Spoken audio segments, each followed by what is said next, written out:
السلام علیکم ناظرین۔ تاریخ اس کی گواہ ہے کہ رسول اللہ صلی اللہ علیہ وآلہ وسلم کے دنیا سے پردہ فرمانے کے فوراً بعد امت نے خانوادہ رسول پر مظالم کے پہاڑ ڈھا دیے اور یہ سلسلہ کبھی نہ رکا۔ بنو امیہ کے مظالم کوئی ڈھکے چھپے نہیں۔ اس کے بعد جب بنو امیہ کی سلطنت کا زمانہ ختم ہوا تو بنی عباس کی حکومت کا دور چلا۔ یہ لوگ بنی امیہ سے بھی زیادہ سادات کے دشمن ثابت ہوئے۔ ان کے زمانے میں تو سادات پر وہ تباہی آئی کہ اس کے بیان سے بدن پر رونگٹے کھڑے ہوتے ہیں۔ اس سلسلہ عباسی کا دوسرا بادشاہ منصور عباسی ہوا ہے۔ خدا کی پناہ، اس کے مظالم کا کیا ٹھکانہ ہے۔ ہزارہ سیدوں کو اس ظالم نے قتل کرایا، ان کے خون کے گاروں سے دیواریں تعمیر کرائیں۔ یہی نہیں بلکہ بہت سے بے گناہوں کو زندہ دیواروں میں چنوا دیا، بیخوں اور بنیادوں میں دبوا دیا، قید خانوں میں سڑا سڑا کر مار دیا۔ اس کے زمانے میں شیعہ یا سید کا شبہ ہو جانا قتل کے لیے کافی تھا۔ سب سے زیادہ تباہی اس ظالم کے دور سلطنت میں حسنی سادات پر آئی۔ خیال کرو کہ ایسے نازک دور میں حضرت امام جعفر صادق علیہ السلام نے کس احتیاط سے اپنی زندگی بسر کی ہوگی۔ ظلم کے برداشت کرنے کی بھی کوئی حد ہوتی ہے۔ سالہ سال سے غریب سادات ایک عجیب بے کسی کی حالت میں زندگی بسر کر رہے تھے۔ آخر ان کے سینوں میں بھی دل تھا اور ایک بہادر خاندان کا خون رگوں میں دوڑتا تھا۔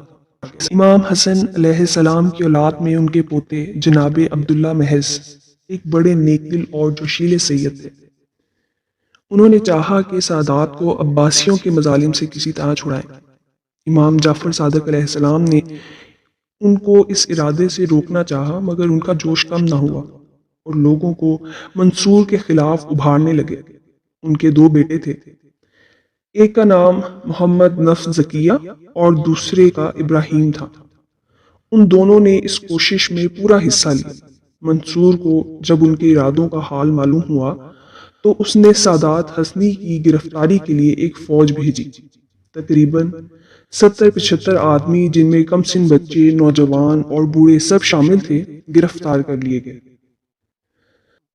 جب یہ ستم رسیدہ قافلہ مدینہ سے چلا تو ان کی بے کسی و مجبوری، بے گناہی و بے قصوری کا خیال کر کے ہر ایک اپنے مقام پر روتا اور بے چین نظر آتا تھا۔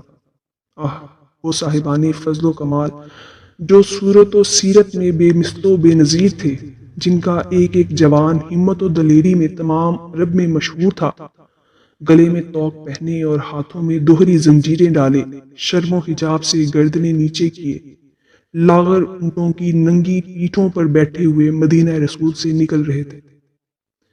تاریخ کامل میں ہے کہ جب امام جعفر صادق علیہ السلام کو کنبے کی گرفتاری کا حال معلوم ہوا تو بے چین ہو گئے۔ مسجد رسول کے دروازے پر کھڑے تھے کہ مظلوم سادات کا قافلہ ادھر سے گزرا۔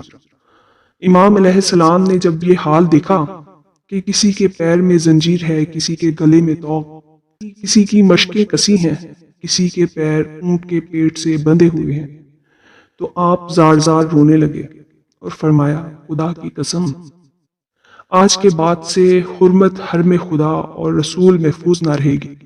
خدا کی قسم، قوم انصار سے جو معاہدہ حضرت رسول خدا نے لیا تھا، یعنی ان کی اور ان کی اولاد کی حفاظت کا، وہ بھول گئے۔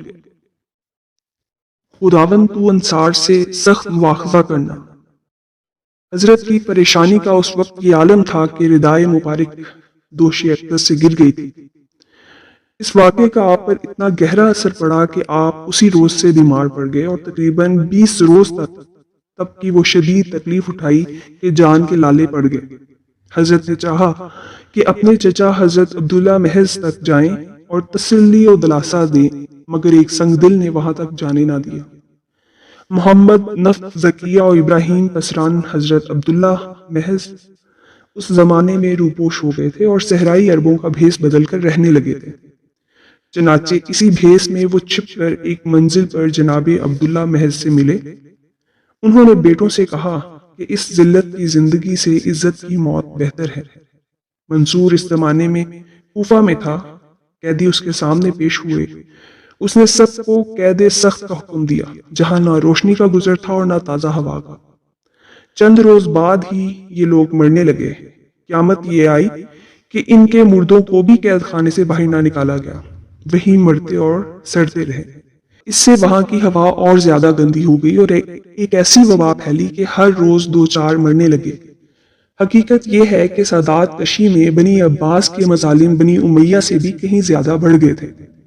بنی امیہ نے اگر ایسا کیا تو غیر ہو کر قدیمی دشمن بن کر یہ تو اپنے کھلاتے تھے، اور حکومت کی حرص نے ان کی آنکھوں پر ایسا پردہ ڈالا کہ نیک و بد کی تمیز باقی نہ رہی، اور دنیا کے پیچھے آخرت کو بالکل بھول گئے۔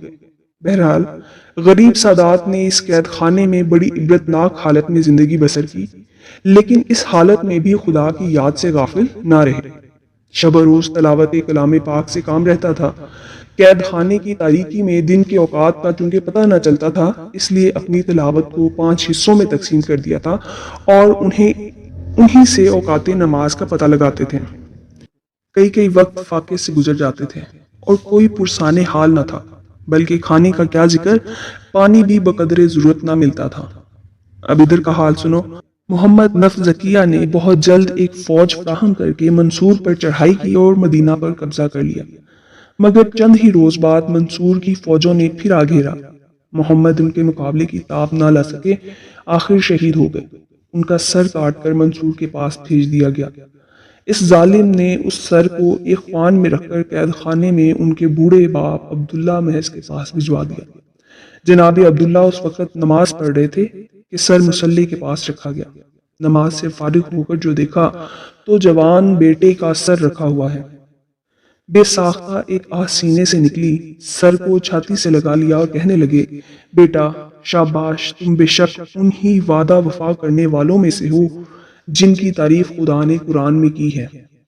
بیٹا تم ایسے جوان تھے کہ تمہاری تلوار نے تم کو ذلت سے بچا لیا اور تمہاری پرہیزگاری نے تم کو گناہوں سے محفوظ رکھا۔ پھر سر لانے والے سے کہا کہ منصور سے کہہ دینا کہ ہم تو مقتول ہو ہی چکے، اب تمہاری باری ہے، اب ہمارا اور تمہارا انصاف خدا کے وہاں ہوگا۔ یہ کہہ کر ایک ٹھنڈی سانس بھری اور دم نکل گیا۔ اب دوسرے بھائی یعنی ابراہیم کا حال سنو۔ یہ بھی مدتوں ادھر ادھر گھومتے پھرے، آخر انہوں نے بھی ایک فوج جمع کر کے مصر کی حکومت حاصل کر لی۔ جس زمانے میں نفس زکیہ منصور سے لڑ رہے تھے، انہوں نے بھائی کی مدد کو آنا چاہا، مگر منصور نے راستے بند کر رکھے تھے، ممکن نہ ہوا۔ محمد پر فتح پانے کے بعد منصور نے ابراہیم کا بھی خاتمہ کر دیا۔ صورت یہ ہوئی کہ ابراہیم اپنے لشکر کو ساتھ لیے کوفہ کی طرف روانہ ہوئے۔ مقام الحمراء میں خیمہ زن تھے کہ منصور کا لشکر بھی وہاں پہنچ گیا۔ دونوں لشکروں میں سخت مقابلہ ہوا، سینکڑوں آدمی مارے گئے۔ ابراہیم کی فتح کے آثار نمایاں ہو چکے تھے کہ یکا یک معاملہ دگرگون ہو گیا اور ابراہیم کی فوج نے بھاگتے ہوئے دشمن کا پیچھا کیا، مگر نیک دل ابراہیم کو ان کی تباہ حالت پر رحم آ گیا، اپنے سپاہیوں کو تعاقب سے روک دیا۔ منصور کے سردار عینی نے اس موقع سے فائدہ اٹھایا اور اپنی پراگندہ قوت کو جمع کر کے پھر یکا یک حملہ کر دیا۔ ابراہیم کی فوج کو اس بلائے ناگہانی کی کیا خبر تھی؟ وہ اپنی فتح دے کر کمرے کھول چکے تھے کہ شکست خوردہ دشمن پھر لوٹا۔ اب ابراہیم کا مقابلہ کرنا دشوار ہو گیا، فوج تتر بتر ہو گئی، مجبوراً تلوار لے کر خود مقابلے کو نکل پڑے۔ دیر تک ہاشمی شجاعت کے جوہر دکھاتے رہے، آخر کہاں تک؟ دشمن نے چاروں طرف سے گھیر کر ہلاک کر دیا۔ یہ واقعہ 25 ذی-القعدہ 145 ہجری کا ہے۔ ابراہیم وہ شخص تھے کہ پورے 5 برس روپوش رہے تھے اور منصور باوجود اتنی قدرت و طاقت کے کسی طرح ان کو گرفتار نہ کر سکا تھا۔ ابراہیم اور نفس زکیہ کے قتل ہونے کے بعد بھی منصور کے مظالم سادات پر کم نہ ہوئے، جہاں جس کو پایا بے قتل کیے نہ چھوڑا۔ اس زمانے میں سادات کی وہ تباہی ہوئی کہ بیان میں نہیں آ سکتی۔ علامہ مجلسی لکھتے ہیں کہ منصور کے زمانے میں بے شمار اولاد علی شہید کیے گئے اور بختوں کو دیوار میں چنوا دیا گیا۔ منصور اس زمانے میں بغداد میں محل بنوا رہا تھا، اس میں جہاں اوروں کو چنوا دیا تھا، ایک حسنی نوجوان کو بھی چنوایا۔ وہ چونکہ بہت ہی حسین و خوبصورت تھا اس کے چہرے پر جب مامار کی نظر پڑی تو بے ساختہ اس کا دل رونے لگا۔ حکم سے مجبور تھا، دیوار میں چنتے چنتے اسے موقع مل گیا۔ بولا کہ اے فرزند رسول، آپ گھبرائیے نہیں، میں سانس کے لیے سوراخ چھوڑ دیتا ہوں اور رات کو آ کر آپ کو رہا کر دوں گا۔ چنانچہ وہ رات کی تاریکی میں دیوار کے قریب آیا اور اینٹیں ہٹا کر اس نونہالے باغ رسالت کو دیوار سے نکال دیا اور کہا کہ آپ صرف اتنا کیجئے کہ اس طرح زندہ بچ کر کسی طرف چلے جائیے کہ آپ کا پتہ نشان نہ مل سکے، اور اے فرزند رسول، آپ اپنے نانا محمد مصطفیٰ صلی اللہ علیہ وآلہ وسلم سے میری بخشش کی سفارش فرمائیے گا۔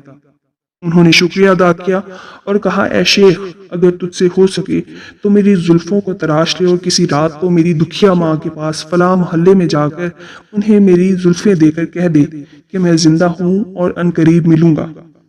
اس مامار کا بیان ہے کہ میں ان کی خواہش کے مطابق ان کے مکان پر پہنچا تو ان کی ماں بیٹھی رو رہی تھی۔ میں نے انہیں ثبوت حیات کے لیے زلفیں دے کر نوید زندگی سنائی اور واپس چلایا۔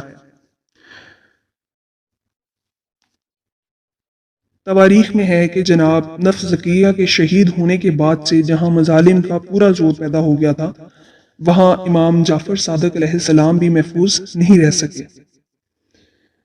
ان کو قتل کرانے کے بعد منصور نے امام جعفر صادق علیہ السلام کو طلب کیا اور ان کی سخت تہدید کی اور